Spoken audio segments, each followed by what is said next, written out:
So hello friends, today we will be finishing this topic of E. coli. I think yesterday we have talked all the dirogenic strains of E. coli, that is EPEC, EIEC, ETEC, EHEC, EAEC and DAEC. Before starting this class, I want to have a rapid review, a rapid revision, a fast, schnell revision, schnell, German. So can you please tell me, I have a patient, he is coming with a dysentery, and he is giving me a history that I had went to an outlet and I was taking some ground beef. I have taken some ground beef, and after that he is coming to me with with acute renal. You should first listen full story. You should listen, guys. You should listen first. You should listen the whole story. Don't diagnose with 2 or 3 keywords. Okay.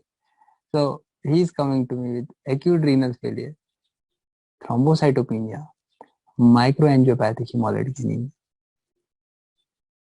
This is caused by dash strain.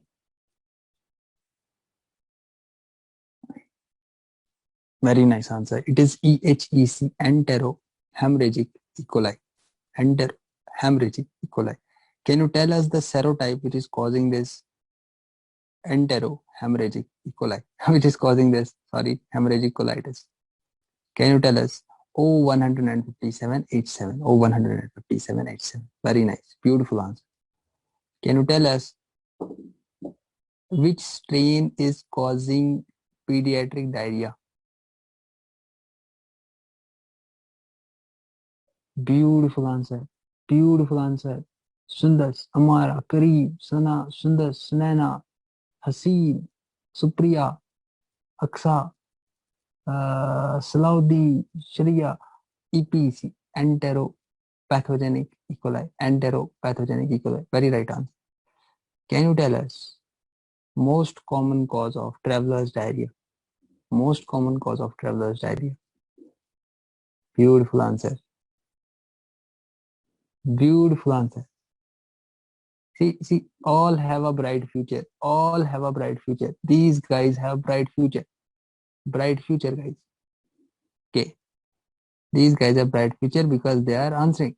Rapidly they are answering like they are putting shots in the ball. Okay. I don't have any knowledge about cricket, but I hope you may help me in some words. I think there is one drive, I think called straight drive, or what is that called? When you hit straight forward, direct, 90 degrees to your straight, straight. What is that called? When you shot, I love that. Straight drive, exactly. So people are giving straight drive. Okay. I have a, see, listen a story. I have a child. He told me I had a ricey watery diarrhea. Ricey watery, I want to tell you first, ricey watery diarrhea is in cholera infection. And then he said, I am having this diarrhea. Then he says what to add. What story should I make it? Okay, I should add this thing. Once I do any sort of a biopsy, I see there is attachment and effacement lesions. Attachments and effacement lesions. Then I listen first, guys. Listen. Just listen first. Don't jump to diagnosis. Don't say he has AIDS. Wait, man, wait. Listen to whole story. Sometimes the question may be asking some other thing. You should listen first whole story. You don't know, we ask you what is your name, then you start speaking what? It is located in this area of that state. No, we are asking your name. So same thing. We saw that the enterocytes have undergone attachment and effacement lesions without watching your copies, and without writing the answers of the other students. So then there has been found a protein which has been attached to this enterocyte. It is bundle forming villi. The person is suffering from dash strain infection of E. coli. That's a beautiful answer. That's a beautiful answer. Enteropathogenic E. coli. Enteropathogenic E. coli. Virotoxin is secreted by dash. Virotoxin is secreted by dash. Beautiful answer. Beautiful answer. EHEC. Can you tell us the features of atypical E. coli? Can you tell me the two features of atypical E. coli?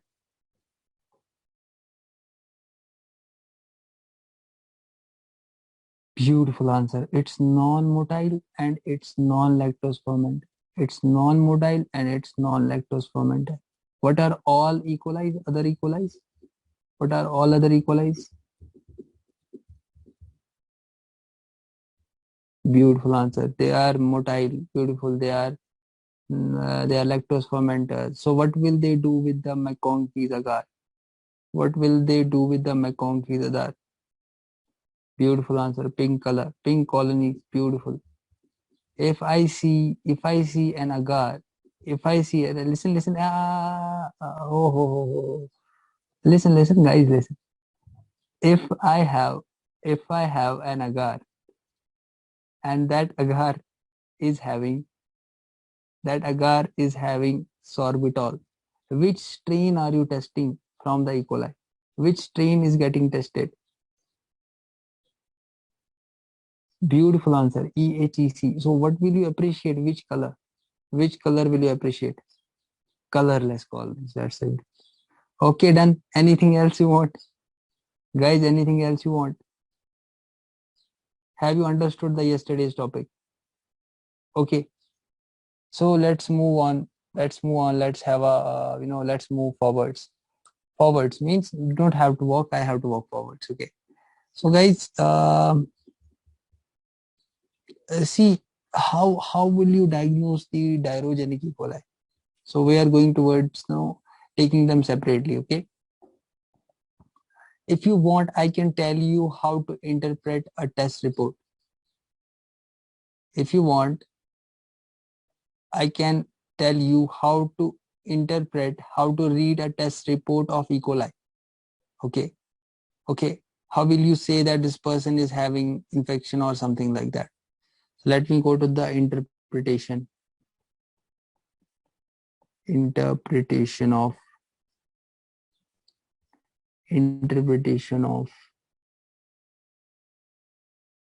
E. coli report. See guys, I will be building a simple principle. Okay, I will be building a simple principle. There is a criteria for this that's called KASS criteria. KASS criteria. KASS criteria, it tells us whether the UTI is there or not. Whether UTI is there or not. Okay, write the way I'm writing. Write the way I'm writing. Don't start writing stories. It tells us for determining UTI. Then you start writing. It is for the test report of E. coli. Don't write that, man. Don't write. We don't want you to become authors. Doctors, you have to become doctors. No authors. No author. Second thing you have to remember. What is the principle? Colony count. Colony count, guys.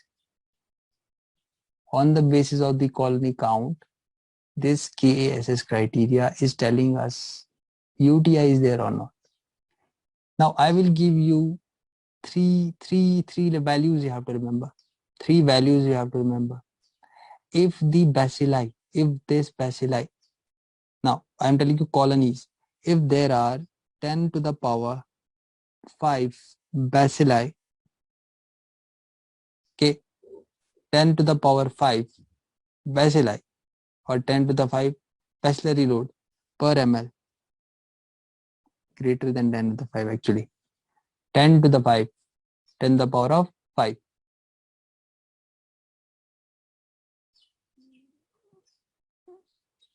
In which individual? If the individual is asymptomatic, I will be telling you the symptoms. Okay, don't worry. Just listen first the test report, then you apply it. 10 to the power 5. If the bacilli is more than 10 to the power 5, per ml of urine, per ml of, because you will be taking the urine sample, isn't it? You are talking, I'll be telling you it's causing cystitis, it's causing urethritis, it's causing pyelonephritis. Okay, I'll be telling you. So if there is 10 to the power 5 bacilli per ml of urine and the patient is asymptomatic, we say it is significant. Asymptomatic individual, we say it is significant. Significant, we take it as significant, because I hope at least that disease is not always that a person is coming to you with manifestation and everything. There are so many diseases which are asymptomatic. We won't be able to diagnose them. Okay. Excuse me. So 10 to the power of 2 to 10 to the power of 4 per ml of urine is considered significant in symptomatic individuals. Is considered significant in symptomatic individuals. Significant. If it's less than 10 to the power 2, on what? If you are doing any sort of, this is a bladder, and if I take a needle and take the aspiration, this is called suprapubic aspiration, because bladder is ideally, it should be sterile, isn't it? There is no bacteria in the bladder, isn't it, guys? It is sterile. There should not be any bacteria. So on suprapubic aspiration, or if the patient is on antibiotics, if the patient is on antibiotics or suprapubic aspiration and you see that it's less than 10 to the power 2, we also consider it significant. Consider it significant. So on suprapubic aspiration or patient on antibiotics. Is it clear, guys? This is how you have to understand. If you take a symptomatic individual and he is having the test report 10 to the power 3, 10 to the power 4, 10 to the power 2, we say the person is symptomatic, means he is having E. coli infection. If it is a patient who is taking an antibiotic, who is taking antibiotics already, or you take a suprapubic aspiration, and there you find that it's less than 10 to the power 2 bacilli per ml, it's considered significant. Patient coming to you 10 to the power 5 bacilli per ml in the urine, he is not having those symptoms of cystitis, urethritis, pyelonephritis. You will understand that, yeah, it is an E. coli infection. Is it clear, guys? So how will you take now? This is about the test report. Okay, this was interpretation of the test report of E. coli. How will you now, if you saw that, sir, it was a diarrhogenic E. coli, isn't it? I hope we yesterday have classified the symptoms into diarrhea, UTI, and septicemia. Diarrhea, UTI, and septicemia. So I am talking about diarrhea now. Okay. So diarrhogenic E. coli, where will you find this? You have to go. We are now going about the treatment and also. Okay. So diarrhogenic E. coli. You will take the what is the specimen? What will you take for diarrhogenic E. coli? You will take stool. Okay.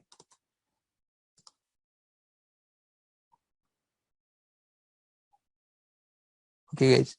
So second thing what you will do. What is the media you will be doing? What is the culture media? The culture media will be EMB agar. There are so many culture media. Okay, just remember these: EMB agar, McConkey, and what was other? Heck, Toyne, and Derek agar. Heck, Toyne, and Derek agar, or Heck-10 and Derek agar. You can also go for ELISA or PCR. Okay. Now, how will you treat this? How will you treat this? The patient is coming to you with, he's having these symptoms of those diarrhea. How will you treat the patient? The treatment is not directly that you will give any sort of antibiotic. It is based on that sensitivity. It is based on The treatment is based on antibiogram, isn't it? The treatment is based on antibiogram. You know which antibiotic to give and you will kill that bacilli. But once we come to know, we usually start with third generation cephalosporin. We usually start with third generation cephalosporin. Is it clear, friends?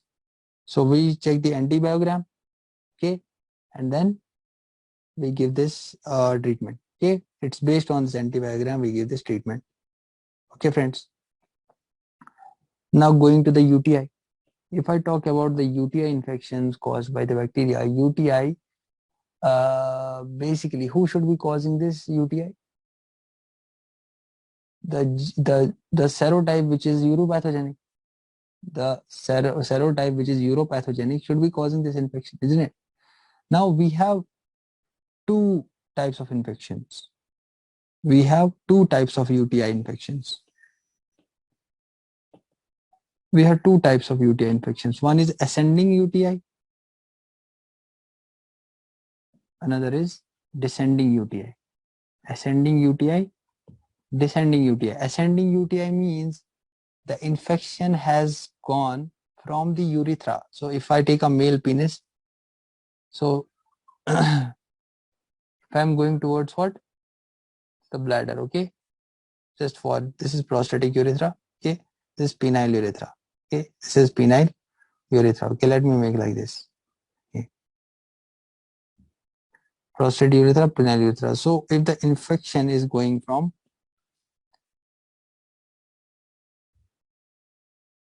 towards the bladder, we call it ascending infection. What ascend? It's going up, ascending infection. Okay, friends, is it clear? Are we able to understand the diagram? It's an ascending infection. The infection is going towards the bladder. Okay, and descending infection means what? What is the descending infection? What is descending infection? What is descending infection, guys? Yeah, the world is not easy, my dear. The world is not easy. You can say like that, but yeah, you should say it's a hematogenous infection. It's the infection through the bloodstream that affects the kidney and then affects the other regions. Okay, so hematogenous spread. I should not draw like this. It's against the principles of anatomy. So there is a hematogenous spread. Hematogenous means blood infection. Hematogenous spread. So what happens? The E. coli comes from the blood into the kidneys, okay, into the kidneys, and then affects, causing what? It causes pyelonephritis. Pyelonephritis means there will be inflammation of kidney and ureters. Kidney and ureters. So pyelonephritis in descending UTI. Okay. So ascending UTI, descending UTI. So blood. So which of the following is a problem for me? Which of the following is no concern for me? Which of the following is a concern for me? Blood. Blood is a concern because it's in the blood. Yeah. So bloodstream, the infection came from the bloodstream. I hope you understand my words. Okay. Is it recording? Do we see the recording mark? Please tell me. Do we see a recording mark here?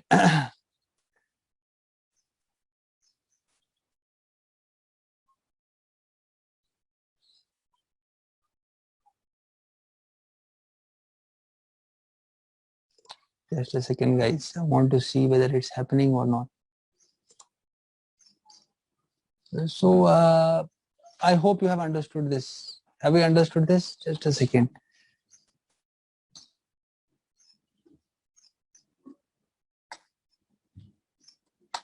So how many types of UTI we have?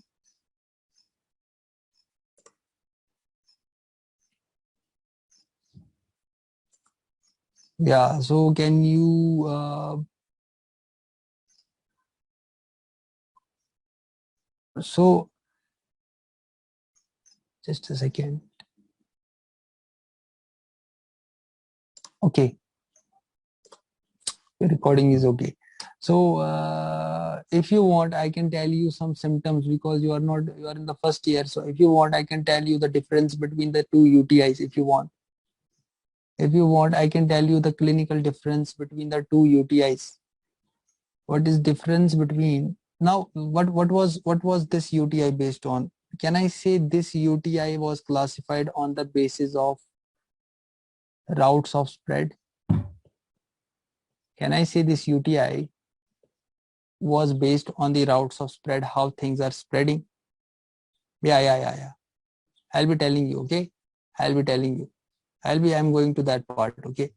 So first tell me, do we know that the routes of spread, on the basis of routes of spread, we are right now telling it's ascending and descending. Now, if I classify something on the basis of site,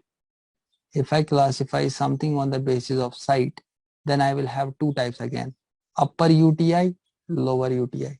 Upper UTI, lower UTI. Are we able to understand? So on the basis of site,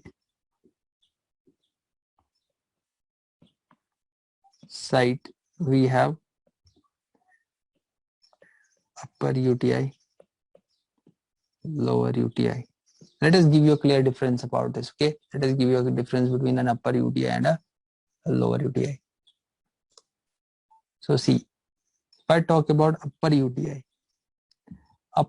means I have to take ureter and kidney. So pyelonephritis, ureter and kidney, pyelonephritis. But lower UTI will involve bladder. Inflammation of bladder is called cystitis. And inflammation of urethra is called urethritis. Are we clear? So what can happen? Pyelonephritis can happen in the upper UTI if involved, lower UTI, cystitis, urethritis. So see, how will you differentiate whether it is a upper urinary tract infection or a lower urinary tract infection? So in upper urinary tract infection, mostly the symptoms will be, systemic. There will be systemic involvement. There will be fever. There will be abdominal pain. There will be vomiting. Okay. So fever, vomiting, abdominal pain. Sorry, I wrote it in the lower UTI. I should have written it in the upper UTI. So fever, vomiting, abdominal pain. Okay guys, upper UTI, abdominal pain. Now lower UTI shows us lower urinary tract symptom. That is called LUTS, lower urinary tract symptom. Okay, if you want, I can make you write some definitions. For example, there is dysuria, there is urgency, frequency. Who can tell us the difference between the three? Anyone? What is difference between dysuria, urgency, frequency? Then what is the difference in hesitancy? We have so many symptoms. We have frequency, nocturia, strangry, urgency, urge incontinence, stress incontinence, nocturnal enuresis, hesitancy, reduced urinary stream, intermittency, straining, incomplete emptying, post-micturition dribble. Okay, so now tell me what is the difference? Yeah. So frequency means when a patient, okay, let us make you understand. Frequency means when a patient is telling me that he too often he micturates during the day. Micturation means passes the urine, voids. He voids too often during the day. Okay, they think that in socially, it's not socially acceptable. They think that it's not socially acceptable the way I am going again and again. Is it clear? So frequency is basically when a patient thinks that he has to void again and again, or he has to void too often, but during the day. That is called frequency. Okay, so he has to too oftenly go to the washroom. Okay, second definition here is dysuria. Dysuria is okay. You can say dysuria is difficulty in, while passage of urine, you are feeling some difficulty. Okay. Urgency. What is urgency? Urgency means when there is a sudden compelling desire to pass the urine, and the person can't stop it. So urgency means sudden compelling desire to pass urine. Sudden compelling desire to pass urine.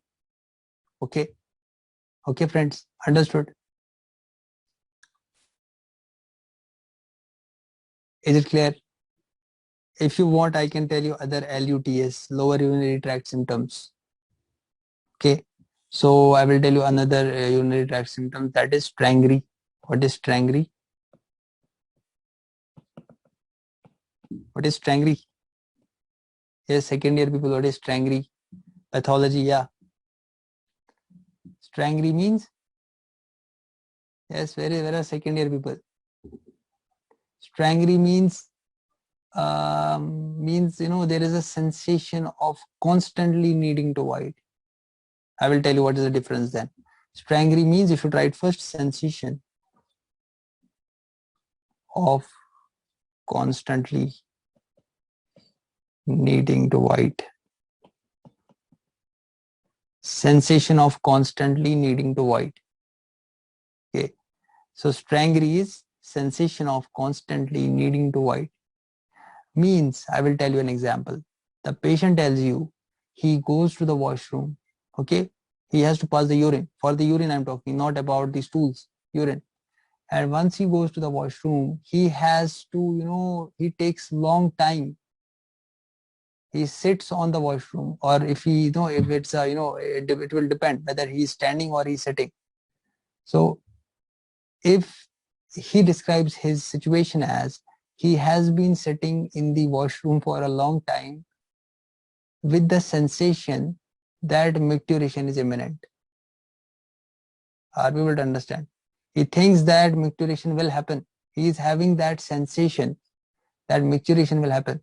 Is it clear now, the strangry? I hope you remember the strangry. Okay, that is strangry. That is, he is having the sensation of constantly needing to avoid the urine.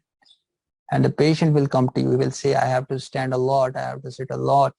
I feel the sensation that I have a micturition which is imminent.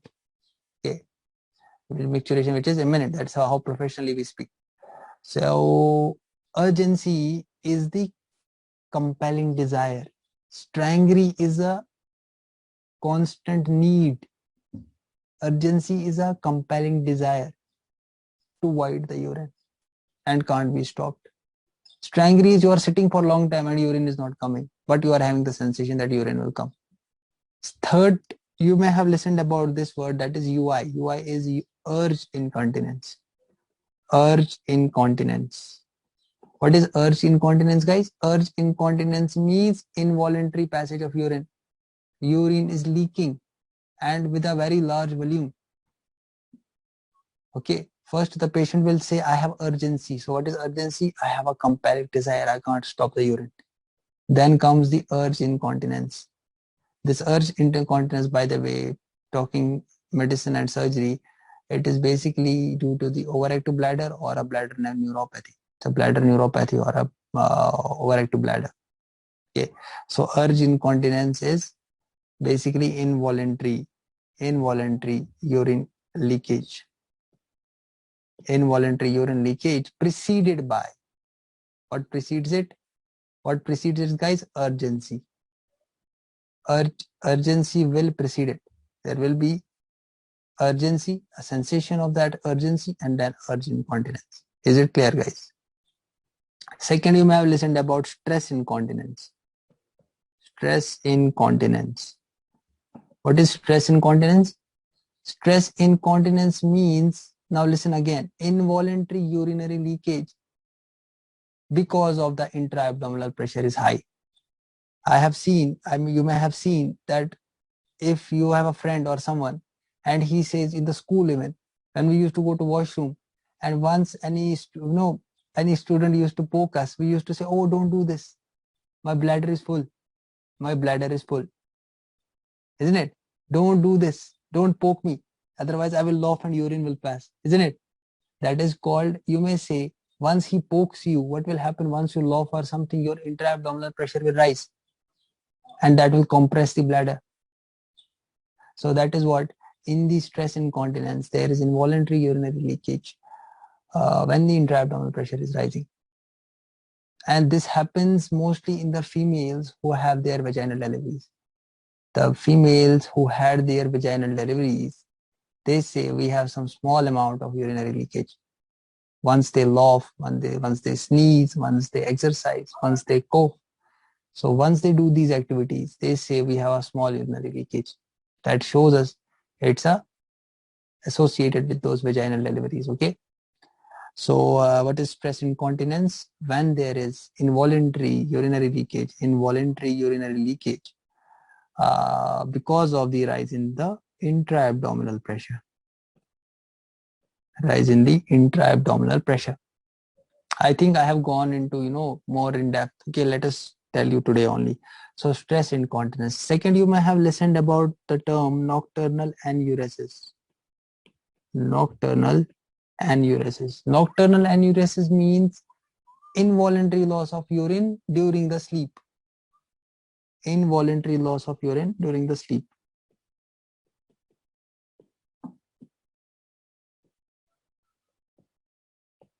Involuntary loss of urine during the sleep. Okay, so mostly seen elderly. Okay, mostly seen elderly. Second, you may have listened about this term that is hesitancy. What is hesitancy, guys? Hesitancy means when the patient, he will tell you, doctor, I go to washroom. Okay. Why? So guys, hesitancy means that patient is coming to you and he says, doctor, I went to the washroom. Okay. And what happened? I can't start the micturition. I don't understand. I am ready to go to washroom. I am there, but I am not able to initiate a micturition. I am not unable to initiate.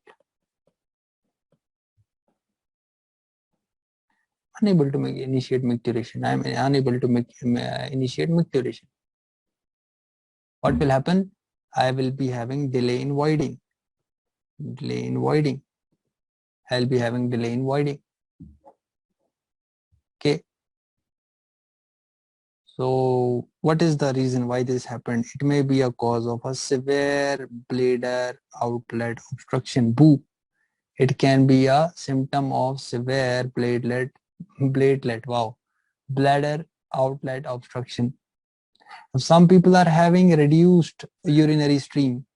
Some people are having reduced urinary stream. Remember, once you are giving your sample of urine to the, hospital, or your checkup, once you are going for the visa application or something, you should always know as a doctor, as a student, that you should take a midstream urine. Okay, you should take a sir, strangry and hesitancy. Okay, I repeat, someone is asking strangry. Strangry means if I have a sensation of requirement of constantly needing to void. I have to go to the washroom and I have to sit for a long period. And I think I have that sensation in the washroom after sitting or standing, that I will urine, but I am not able to. Okay, this is strangry. Hesitancy, you think it's same, but it's not same. It's not same. I am saying, listen to my words. There is a game of words. Hesitancy is difficulty in starting the micturition. Difficulty in starting the micturition means I am urine. There is no false sensation. I have to urine, but obstruction is such that I'm not able to pass. I'm not able to initiate the urine. Okay. What I was saying, reduced urinary stream. So you take a midstream. Okay, you take a midstream urine. That means first you pass some urine, then you take a midstream. I hope you understand this word. Okay. So reduced urinary stream is, I checked, I hope when we were small boys, what we used to do, that we used to make design on the walls, isn't it? Have you seen little kids making design on the walls? Guys, I hope you have seen in the movies. Guys, students may, they making design on the walls, isn't it? I hope you remember. Okay. So what happens? Uh, that can be an example of reduced urinary stream. So reduced urinary stream means when I am not able to know my previous performance. Okay. With my previous performance, what the performance was in the previous time, now the performance has changed. Okay. So that can also be a sign of bladder obstruction. Bladder obstruction. Is it clear? So another symptom about lower urinary tract can be straining. Okay, straining. Straining means when you use your efforts, when you use your muscles to initiate a urine, to maintain the urine, to improve the urine stream. What did I say? I said three words. I use my muscles to initiate the urine, to maintain the urinary stream, to improve the urinary stream. So you have to remember straining, muscles, initiate, maintain, and improve what? Urine stream, urinary stream. Okay. Second, you can remember is intermittency. Intermittency means what happens, patient says, I go to washroom, I pass the urine, start, stop, start, stop, start, stop. Are you able to understand? Urine comes, stops, comes, stops. Intermittency. So what is intermittency? Urine flow stops and starts. But if I want to talk from the medicine point of view, I won't use only this much. I will say on one or more occasions. On one or more occasions. One or more occasions. Once you are doing the micturition. Once you are doing the micturition. Is it clear, guys? So these are all the. So which of the following can be the symptom of voiding LUTS? So we have, we classify it under all headings of, we say either it is a voiding LUTS, that is voiding lower urinary tract symptom, or we say it is, what was other? Storage LUTS. Storage LUTS. Third, we used to give the category of post-micturational LUTS. Post-micturational LUTS. Voiding LUTS will be what? Frequency? Wrong answer. Frequency can never come in voiding LUTS. In voiding LUTS, we have hesitancy, decreased stream, straining. These can be example of voiding LUTS. Storage LUTS, what symptoms will come? Storage? I don't know why I love medicine, really. Storage is frequency, nocturia, strangry, no. Urgency should come. Urgency and urinary incontinence. Okay, friends.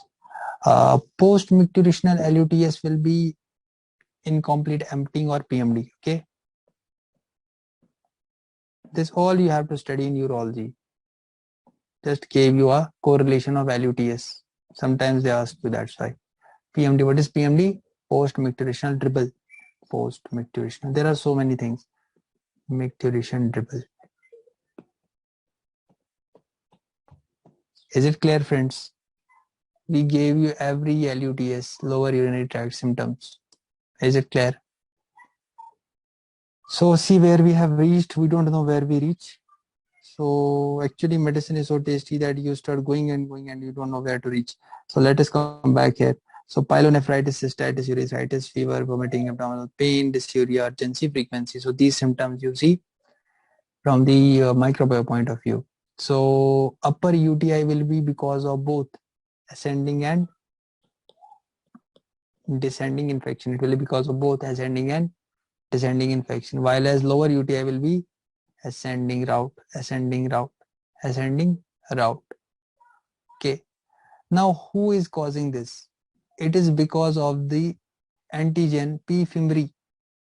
Lower UTI is because of the antigen P. fimbriae. Okay, and it has been said that upper UTI is because of capsular K antigen. Capsular K antigen. Is it clear?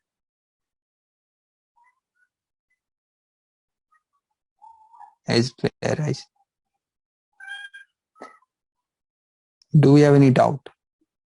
Now we will write some factors which can cause, what are the factors, that can, help in the UTI, means that can promote K capsular K antigen.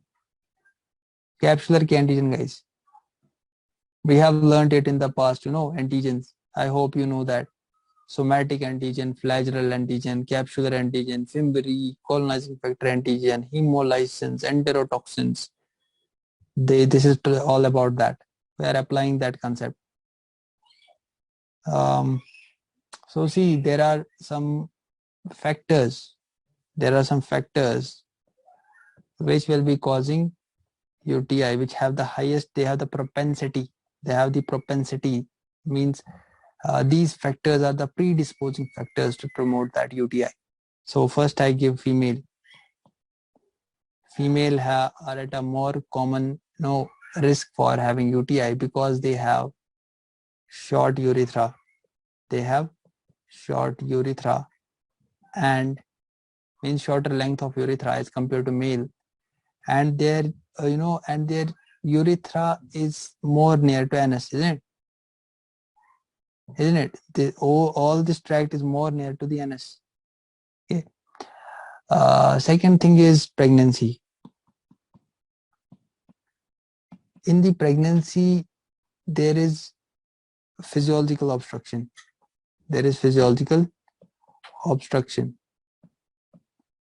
Of UT. There is physiological obstruction of the UT because fetus is inside. And what happens? The urine will remain stagnant. Urine stasis happens. Okay. And also, if you have put any sort of a urine catheter, any Foley's, okay, any urinary catheter we put so that we can drain the urine in the patients, or patient has urine calculi, stones, or patient has prostate enlargement. These all will lead to, they will increase the chances of infection, UTI. Okay, guys. Okay. So UTI, how will you diagnose it? You will take the best medium. Lab diagnosis, you will take the best medium. What is the best medium? CLED medium. What is CLED medium? Cysteine, lactose, electrolyte deficient medium. Cysteine, lactose, electrolyte deficient medium. Why is it a best media? Question mark. Why is it a best media? Why is it a best media, guys? Because it can detect both gram positives, gram negatives, be it lactose fermenters, be it non-lactose fermenters, be it fungus, for example, Candida, That's why it's the best media, guys. You don't remember anything from basics of microbiology. That's why I'm telling you. Learn that much, whatever we are telling you. Don't enjoy something and won't remember that. That's the prediction we have given you in the beginning. Because you people are first year people, you will love to read more and more. But what will happen? Once we ask you something in the second year, then the solution, things get very much bad. Okay, so we have to remember something which is significant at the undergraduate or MBBS point of view. Otherwise, we can read so many books. We have so many books in the market. So many books. Once you don't know basics, it creates a problem. So how will you treat? Again, the same thing, sir. We will check the antibiogram. Antibiogram, whatever the antibiogram shows me, that medicine I will take. Is it clear? So what 3 clinical features have we discussed? We have discussed only 2. Diarrhea, that is from the diarrhogenic E. coli. Okay. And UTI, we have talked about uropathogenic E. coli. And we also said that it is the most common, it is the most common overall cause of UTI. Do you know? The most common overall cause of UTI is E. coli. The most common overall cause of UTI. Please write this point in your copy. Most common overall cause of UTI is E. coli. It's E. coli. Now third, yesterday I had written for you third. Third is septicemia, I think, isn't it? We said clinical features are diarrhea, UTI, and septicemia. So septicemia, it is caused by septicemia E. coli, and it's associated with what? Number 1, neonatal meningitis. Second, peritonitis. Why peritonitis, sir? Because, sir, this is the intestine, not a blood vessel, intestine. What happens? This bacteria is here. What it will do? It will drill and will lead to intestinal perforation. And intestinal contents will come into the peritoneum, will cause peritonitis. Third, pneumonia. Fourth, wound infection. Fifth, cellulitis. This is association with septicemia. This is what septicemia. Okay, guys.